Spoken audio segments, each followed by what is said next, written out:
Hey, Tim. Hey, Ike.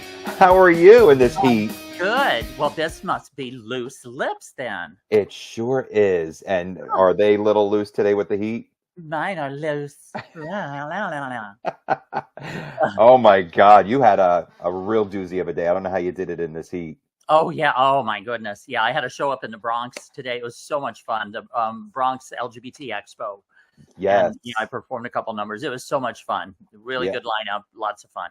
Oh my God, but it was hot. It was so hot getting to and from.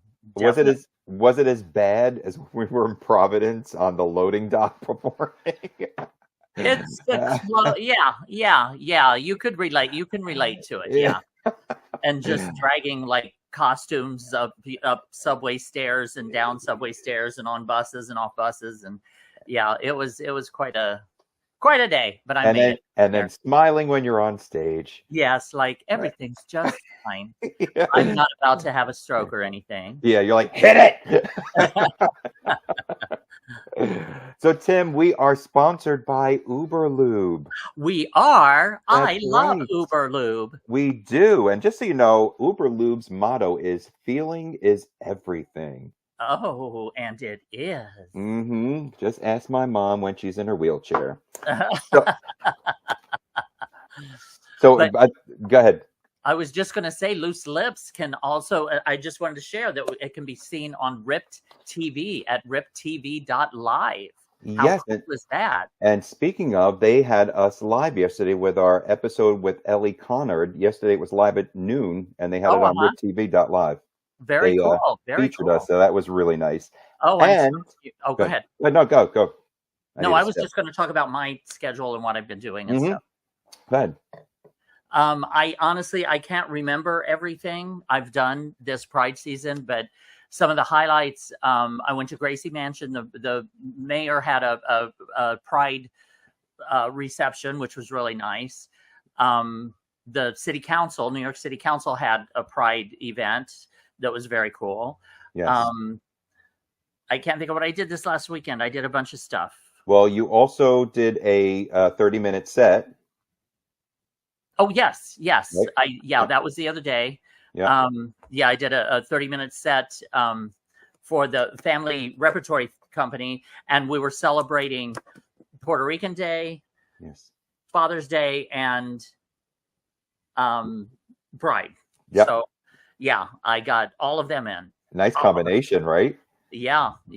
Yeah, good. And we just want to give a little shout out that 50 Shades of Gay is coming to Denver. Yeah. We are coming to the Clock Tower Cabaret Sunday, July 28th. I think the doors open at 6:30, shows at 7 p.m. You can go to Clock Tower Cabaret to get your tickets. Yep. Then we're heading over to Indianapolis for August 15th, 17th, and 18th. And that is for the Indianapolis Fringe, and we're excited about that. Absolutely. Yeah, those will be fun shows. Oh, God, they're going to be great. It's summer shows, but they'll be indoors. Yeah.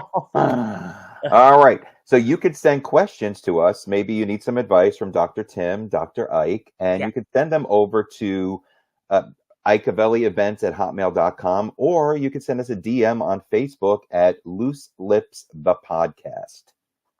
Yes, Tim. Yes. I think And also don't forget to subscribe to our YouTube channel, which is Loose Lips the Podcast. That's right. Hey. Go for it, Tim. All right. Well, let's get our guest out here. We love her.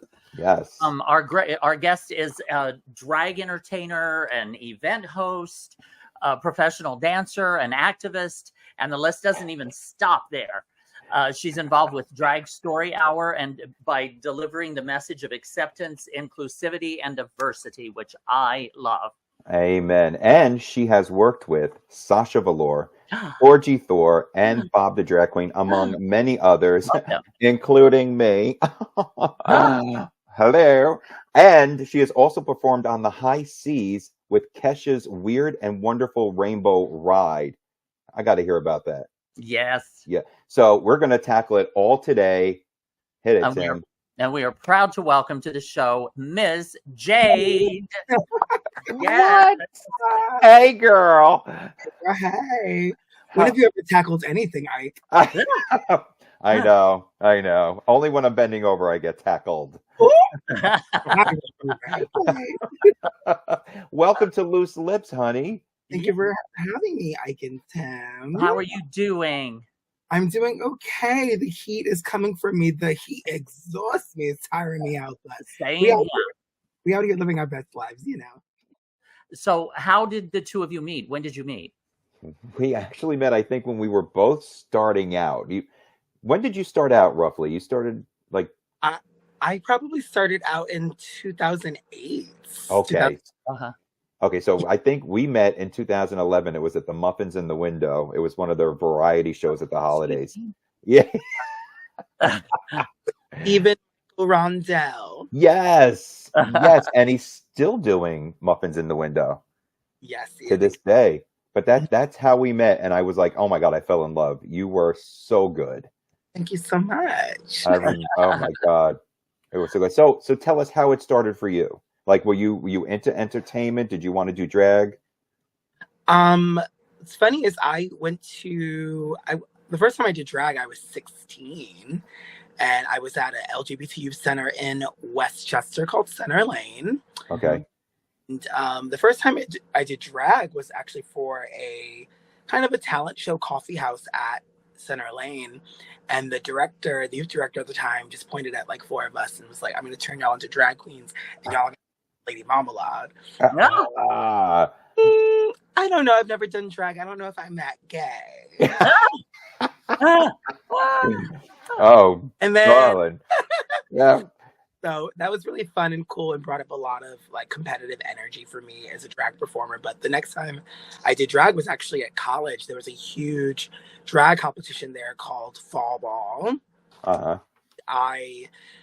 None of my friends wanted to go with me, so I went on my own and just fell in love with drag and befriended a bunch of upperclassmen. And by the end of the year, they were just like, you have to do drag. Have you ever done drag? And one of those upperclassmen was actually Thorgy Thor from RuPaul's Drag Race. Yes.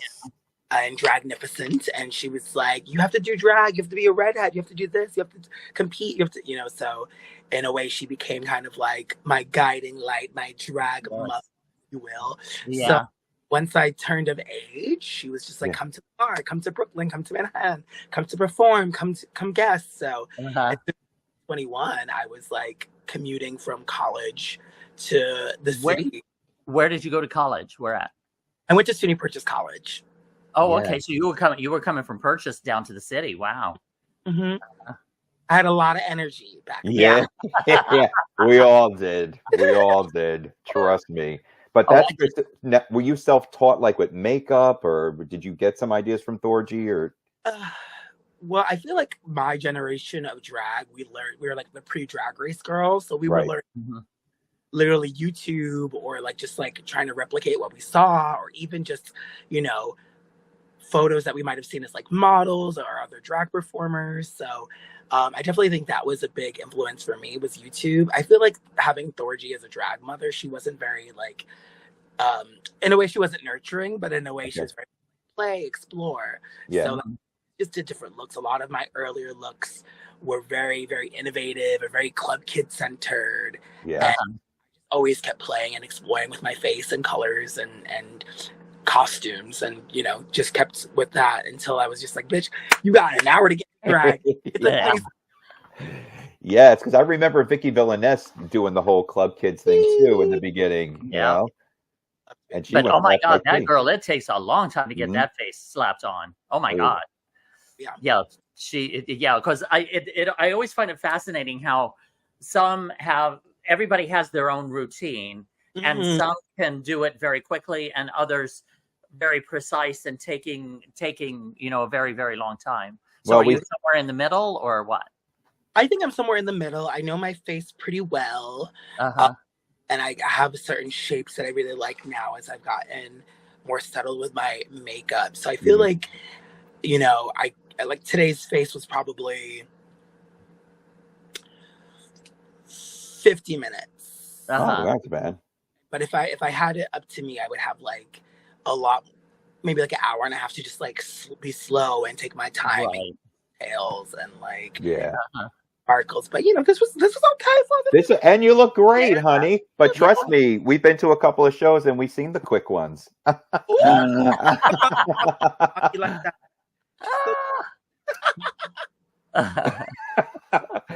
So okay, so go ahead, Tim. You go. I was just going to say, I'm interested in your dancing. So have you always been a dancer?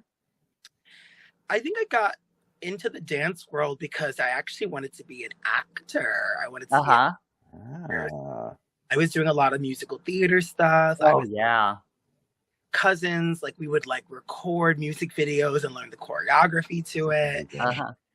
Choreograph dance moves for block parties and but when I was doing theater, I kept getting pushed to dance. Like they were just like, everyone watch Miz Jade, and I'm like, me? Okay. So because I kept getting kind of pulled out to be a dancer all the time, I was like, okay, well maybe you should hone in on this skill. Let's see where it takes. I started training specifically in dance and kind of leaving maybe acting and singing in the background and just focusing on that, and ended up really fighting for like my place and my standing in the dance world. Got a degree in dance from one of the best schools in America at College Conservatory of Dance. I worked really hard. I like went to different dance intensives all over in New York and Pennsylvania, and like I trained more than I did anything else. Yeah. And I have to say, you are phenomenal. Like when you perform in 50 Shades of Gay, the audience goes crazy. Absolutely. Yeah, I performing is definitely one of my favorite things to do, and I want people to connect and have strong emotions while I perform. If they're kind of like blah about it, then I'm not doing my job right. Right, exactly. You want them revved up. Same here. Exactly. Not with dancing, but with my singing and stuff. Well, but you do work. You work that stage. I appreciate it. And I keep saying I'm going to take some training lessons from you too, and I swear I'm going to do that. I need to. Keep saying it. I know. I keep saying it. I know. And these bones are getting brittle. But now you've worked with Sasha Valour and Thorgy Thor and Bob the Drag Queen. Like who did you have like any drag role models growing up? I mean, being that I was like a pre-Drag Race girl, I think RuPaul was definitely a role model. Even though this person isn't famous, but I really looked up to Crystal something, who I probably met back in the day. She's just such a perfectionist in her craft, club kid, choreographer, director. I'm still very much in contact with my girl, Crystal something. Just people who are doing their craft full out and like with passion behind it. Like those people models for sure. Like nothing done half-assed, nothing was they were full out with whatever their skill was, whatever their craft was, whatever their insanity was. They were full out. So I remember it was a Thorgy Thor. Oh God, I'm gonna draw a blank. It was Saliva at the Ritz. Saliva Tuesdays at the Ritz. Yes, and Crystal came in. She used to come in. Oh my God, almost every Tuesday night. But you never knew what to expect, and some of it was just people were on their feet. It was insane. That you just always thought outside the box, and I loved going to see her perform. She's the best. Yeah. So yeah, those Salivas were fun. Oh my God. Other people too, like Peppermint. I think also, again, YouTube. So a lot of drag performers I would see on YouTube, I was like, damn, like this bitch is doing the thing. Like, come on, like Peppermint and why am I forgetting her name? I was just Sherry. Oh my goodness, what's her name? Sherry Vine. Jackie B, exactly. Like, and I think, Jackie Beat had stopped doing drag for a little bit and then had started back up again. And saw one of my YouTube videos and started messaging me about like drag and like, because like, again, YouTube girl. So like people were commenting shady shit and she just messaged like, "You're doing great, sweetie. Looking for new ways to cover these brows." But it was like such a huge thing to be like, Jackie Beats on my video. And Right.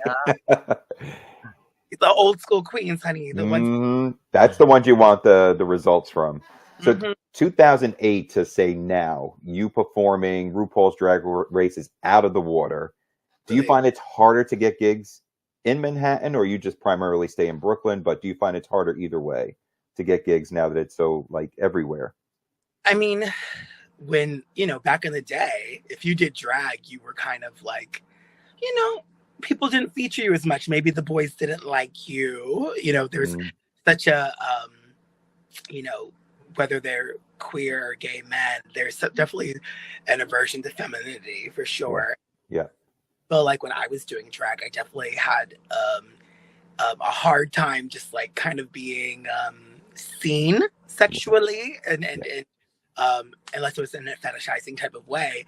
But as soon as Drag Race became such a hot commodity and we started seeing drag performers in like on social media, used for marketing, for travel agencies, for alcohol. Yeah. Now everyone's super excited to not only be dating a drag queen, but to do drag. Right. I think people started falling in love with the art of drag and seeing it for the art of drag, and everyone wants to do drag. And you know what? For me, I'm just kind of like, yes, awesome. However, I do think that there is a caliber of drag that needs to be brought in as well. So now it's harder to get gags. Don't give too much away. It's harder to get gigs because there's such a huge influx of drag performers who kings, queens, things in betweens, right? So there's drag performers all over the place. Back in the day, there was only maybe like a handful of us. Yeah. Right. So I think just because of the amount of drag performers, it's hard, but I don't think it's hard for me necessarily to get gigs. Right. Because Yes. I've been around for such a long time. I do have a really good reputation of being a professional, being a great performer, not being messy at the clubs. Yes. Not demanding 50 shots from my friends and doing folks on the, I'm a little bit controlled and tamed and have already lived a little bit of a life. So I think when people, I stay booked in Brooklyn and Manhattan and things pop up for me all the time. I do think that I don't have to solely rely on just nightlife gigs. Like I've had lots of specialty opportunities and performances. I'm also, I've choreographed for weddings. I've performed at receptions. I've, do privates. People sometimes I'm working on like cool projects. Like there's always something for me to do where I don't necessarily have to be at the bar till 3 or 4 a.m. in the morning. Right. I welcome that too. So also tell us now that you just brought that up, Lincoln Center. How did that come up? Yes. Okay. So Safira, Cristal, and Monet Exchange are both incredible vocalists who got big kick in the butt from RuPaul's Drag Race.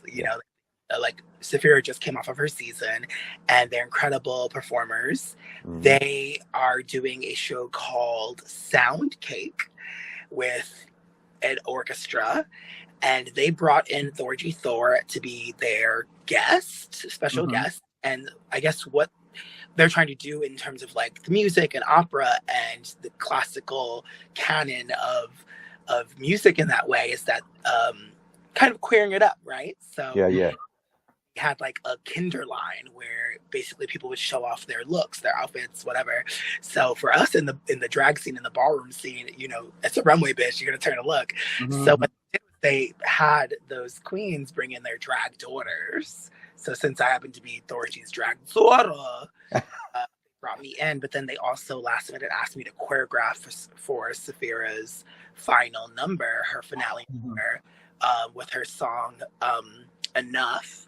So we did that and got the incredible opportunity to perform on Lincoln Center and their outdoor, like on their outdoor stage to kind of summer series. And that's kind of a huge deal for queer people to be stomping the yard and taking up that for especially Black, queer, Black trans folks. So we were there high supply, honey. Yes, congratulations. Yes, that's wonderful. Wonderful. Yeah. Tell us about Drag Story Hour. Yes, I've been with Drag Story Hour NYC for about, I think, 6 or 7 years. Mm-hmm. And it's exactly what it sounds like. We go into schools and libraries and churches and parks, and we read incredible books to youth and families, educators. And for me, I just think about supplying like a safe space for everyone. We read books that really have strong messages and morals about diversity and being yourself and overcoming struggles. And it's really interesting because a lot of our books teach like very, very simple messages that we all can learn from, but you know, there's a little bit of hate coming in. Oh yeah. Well, there's these haters that are out there. My question to them is, what are you doing to help the kids with literacy? Yeah. You know, like, and they think that, you know, you're indoctrinating them or trying to win them over to our side or something. And honey, I grew up watching straight people on television, and look how I turned out. So a queer person is going to be reading to you doesn't mean you're going to grow up to be a queer person. You know, like I don't understand the argument. What do you feel, or what do you have to say about that? I think what it boils down to is that people are not necessarily protesting Drag Story Hour. They're protesting like our existence. Yeah. Yes. Since trans folks' existence. Yeah. We do exist and we do belong, and that's what I felt that's why I feel so strongly about the Lincoln Center opportunity. I was like, space. We belong on this stage. Like we've had such an influence in music and art and pop culture. Like, of course we deserve to be on this fucking space.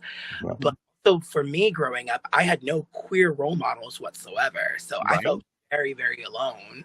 There was no one who like I could look at and be like, oh, like there's something similar about us other than like, Black folks who also went to church. Yeah. So, but we kind of just are people within the community. Like queer people are around, gay people are around, trans people are around us all the fucking time. I just think giving us visibility scares people. So the issue isn't that we're doing it. The issue is for these people that we exist. And that's kind of what I think about, because they're protesting our existence. Absolutely. Scary shit, but you know, that's just what it is. I think I've had some incredible heartfelt moments at Story Hour, reading books or talking to families and the kids. Like a lot of the families are so appreciative that we exist, that what we're teaching, how we show up. And I always have to remind myself and the people who come to Story Hour, including I have to remind Story Hour admin, is like we have a power to shift the energy. Like we have to make sure that this does feel like a safe space that people want to come back to, because we do have people outside who are protesting us often, and really jarring. And if it's jarring for me as an adult, of course it's going to be traumatic for youth and their family. Like I can pretend like everything is great, but is it? No, it's not. And we have our friends. Well, they lived in Miami, and Tim and I went down to Fort Lauderdale to perform.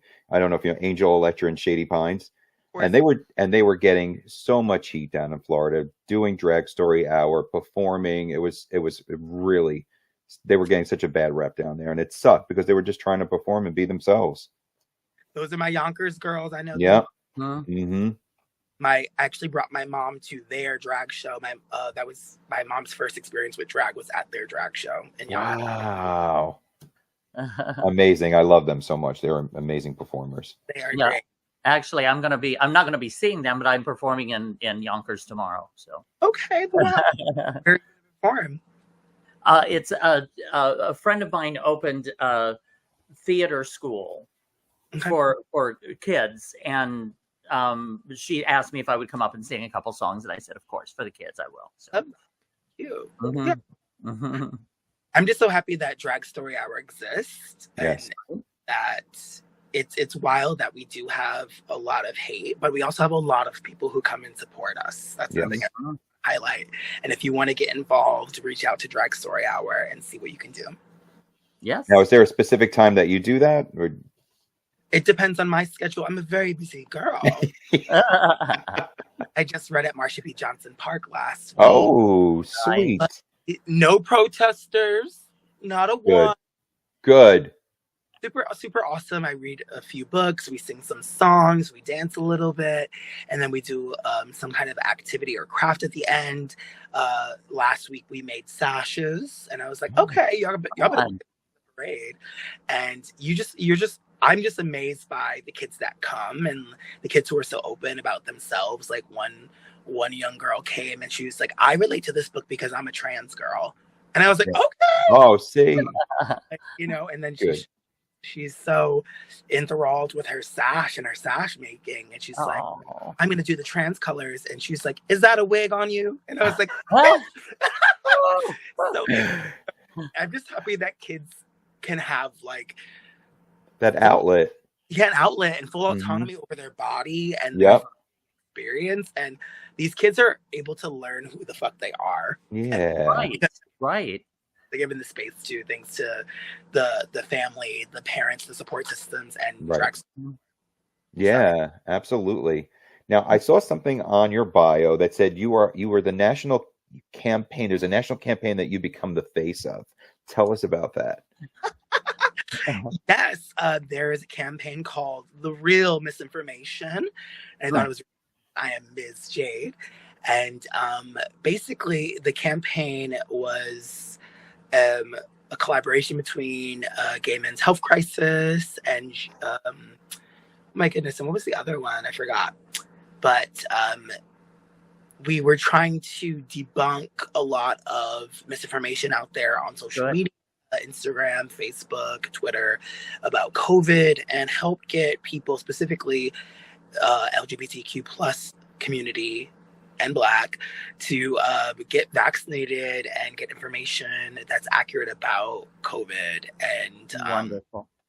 Because it's wild, and like it was really impacting the queer community and the Black community, and I was being very vocal about it, especially being the face of the campaign. And it was really interesting because misinformation was kind of an alter ego, and there's Jade, so I'm just like, ooh, I'm proud of this line, but like I'm like, agree with you, bitch.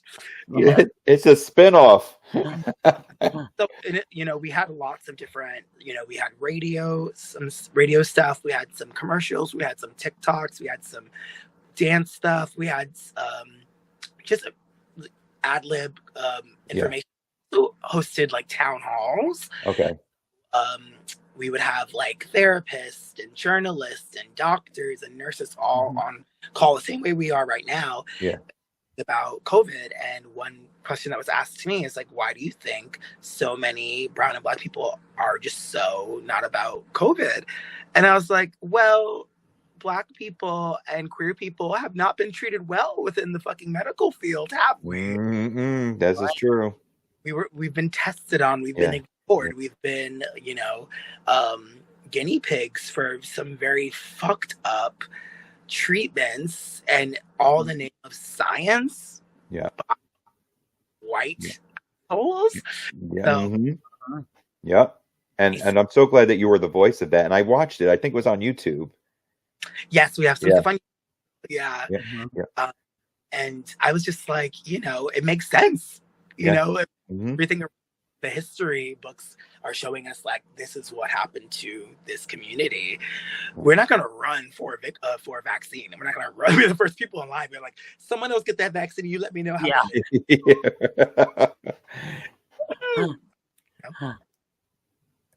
Oh goodness! Well, this month is Pride, and tell us a little bit more about do you have other forms of activism that you had partaken in the past? Oh my! Actually, with Center Lane, I was basically the fucking face of Center Lane for a while. I was lobbying for legislation since I was 16 years old. I was going up to Albany to talk to assembly members and Congress. And, you know, I've met many a times with Andrea Stewart Cousin about, you know, discrimination within the school districts and whatnot. So I've also gone to speak on panels about being Black and queer, LGBT 101. You know, I was very, very involved with Center Lane and all of the activism they were doing, to the point where I became I was like a goody two shoe in school and in church, and then I became a goody two shoe at fucking the LGBT community. You're right.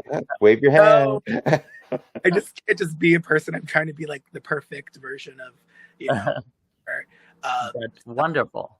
Yeah, so I've been doing advocacy since I was 16, and I tried to stay out of it when I got into college. I was like, all right, let's reinvent ourselves. Let's like take a back seat and not be like the face of anything. Let's not like be, you know, I was very much making myself like the main character of everything. And it lasted only for such a short time, and then I went back to doing shows and doing drag and like love it. It's like yeah, I feel like I haven't done anything so head on now, especially, you know, in the age of Instagram. I feel like a lot of the advocacy I'm doing is through Instagram posting and asking people to do more, talk to their representatives. During COVID, I was doing a little bit more advocacy and fundraising for organizations that were impacted by COVID and or the Trump administration. One of my good friends and choreographer, Jessie DeMoro, she and I worked together to create something called Move for Change. So we were offering donation-based dance classes and fitness classes, and we raised money for a bunch of different organizations like Sage, Glitz for the girls, you know. So we took our art and we took our skills and raised money for funds and orgs. So I think that's political. Absolutely. Thank you so much for all you've done. Yes. All you've done. You've been very a front runner. Like you're active, afraid to get on the front lines. And because a lot in our community, they have no idea what to do or where to do it or anything. And you're right there fighting for our community. Thank you. I appreciate that. I can always do more. However, there's only okay, and we all have some kind of position of power in this world and some kind of privilege. So I just implore other people to use their privilege, their connections, their powers to make. Now, like Tim said, it is Pride Month, and you have a long list of incredible achievements. But what are you the most proud of? Oh my. What am I the most proud of? I think currently the Lincoln Center thing. Yes. That is huge. Yeah, I like literally said to Thorgy, I was like, this is huge. We belong. This is huge. Right. And I didn't think anything of it. And then she reiterated it to me during a cheers. We did like a little cheers after the show. And she was like, Jade just reminded me that like this is important, that we exist and that we belong on this stage, and that's huge. And like I was just like fuck, don't cry, because like I just never, back when I was younger and first coming out, I really, again, like I had no community, no sense of network, and to think about, you know, who I was as a kid and who I am now, I'm like, whoa. I would, even as a trained dancer, like Lincoln Center is a huge deal. And I get to be there full drag. Yeah. Out in the public, everyone to see. Right? We had 3,000 plus people there. Yes. So that is huge. I'm proud of that. And here's to more performance opportunities traveling around the world. Now, I don't want to take it down a level. You can. But I might. I am. We know you like going. Yeah. I do. It's true. So I love the old Joan Rivers School. You know, let's talk a little gossip. A little shade. Are you open to talk about someone who you just really weren't happy to work with? Yeah. Oh God. Ooh. The thing is with me, I am kind of an open book about this stuff. And there's so many people I can list, I feel. Should we do a part 2? And I should name names or should not? Yes. It's entirely up to you. Got it. Damn. Okay. You could plead the 5th if you wanted to. Ooh, I don't think I've ever played the 5th. I am going to. Oh, there is a new manager of a bar that I used to work at who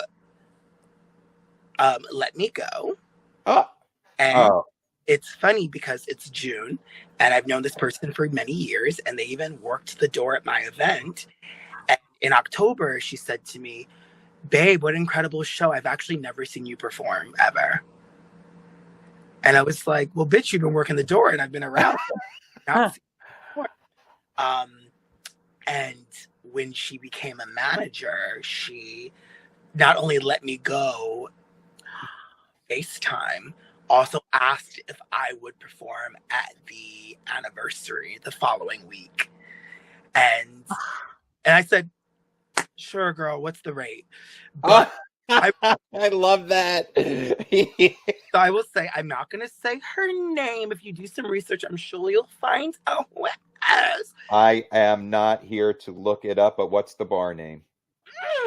So, but I just, as someone who's made a name for themselves in nightlife, I've had this show for 8 years successfully, to be let go for whatever kind of formality. And I have said some shit. I was talking shit about somebody once and she was like, "Hey, by the way, that's like my best friend, right?" And I was like, "And I'll say it again because that's what happens.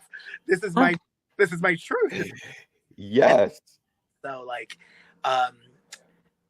I've worked with them for a short time and now I just get booked as like a guest performer at this establishment. But it was not the best interaction, and therefore I do not like working with this person, but I'm gonna keep face and be nice. There you go. That's okay. You know what? Thank you for sharing that information. No problem. Oh my God. Now let's get into another piece of gossip. Ooh. Justin Timberlake getting arrested. Yes, bye, bitch. Oh my God. What the hell is his wife thinking? Okay, so I don't know all the details, but someone told me that they found poppers and Truvada in his blood. What? Did you hear that? No. Yes, I heard that. Poppers and Truvada, yeah. You did hear that? Yeah, I heard that, yeah. I'm not one to say that you need to be a queer man to take Truvada. I do think anyone who's having any kind of sex actually should be taking Truvada because you don't know what people are doing and who they're doing it with. So what about the poppers? I know cis women who are taking Truvada. So for me, I'm like, all right, and poppers, all right. And then I just found out that he's an Aquarius. So then I'm kind of like, oh my God, Jessica, take the Beal. Yeah, and also what he did to Britney. All thinking about, all I kept coming back, sitting down on the bathroom floor, playing guitar and singing to her. And I'm just, oh my God! Oh, and he was supposed to be on tour. I love mess. Me too. I wonder with NSYNC, because aren't they supposed to be doing stuff too? NSYNC is supposed to be like just not so in sync. Oh my God. So that's that. We appreciate you coming on our show. However, we are going to play a quick little game. Okay. Tim, would you like to explain what is Miz Jade thinking? Absolutely. I will give you the rules of the game. Okay. So Ike will ask two things, like Okay, like this will be, well, this is a test run. Like, do you like it hot or do you like it cold? And then don't answer. And he and I will write down, my pen wasn't working. Hold on. And then we'll write down what we think you're going to say. Oh, okay, cute. Okay. Are you so ready? What would you say? So would you hot or cold? Cold, baby. But y'all knew that. Cold. You knew that. So right, we got that. We established that. Okay, so now we keep score, and Tim for 4 years has always won. So Miz Jade, if you ever want to see me again, you'll make me win this one. You know, this could be interesting if Tim wins because you've known me the longest. So.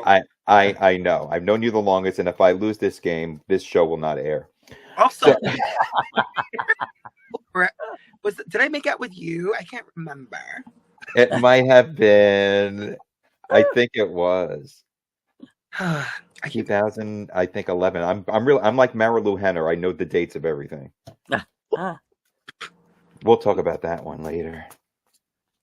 All right, next one: Bianca Del Rio or Lady Bunny. Okay. Okay. I'm ready. Go ahead. My answer? Yeah. Lady Bunny. Really? I had Bianca. Ooh, me too. Oh, we both lost that one. Damn. I should have wrote Varla Jean Merman. All right. Gentle or rough?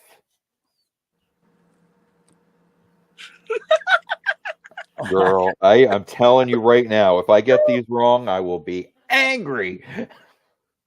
Okay, you go. This is hard. Ready? I still need to think. Sorry. My brain. Well, you just answered it. I think you should just go with that. Okay. I'm going to say gentle. I had rough.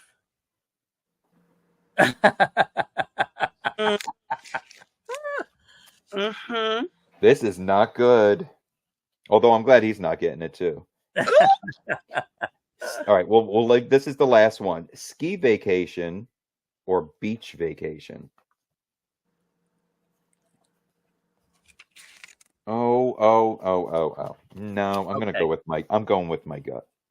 I'm gonna go with my gut. Okay. Ski vacation. Bam.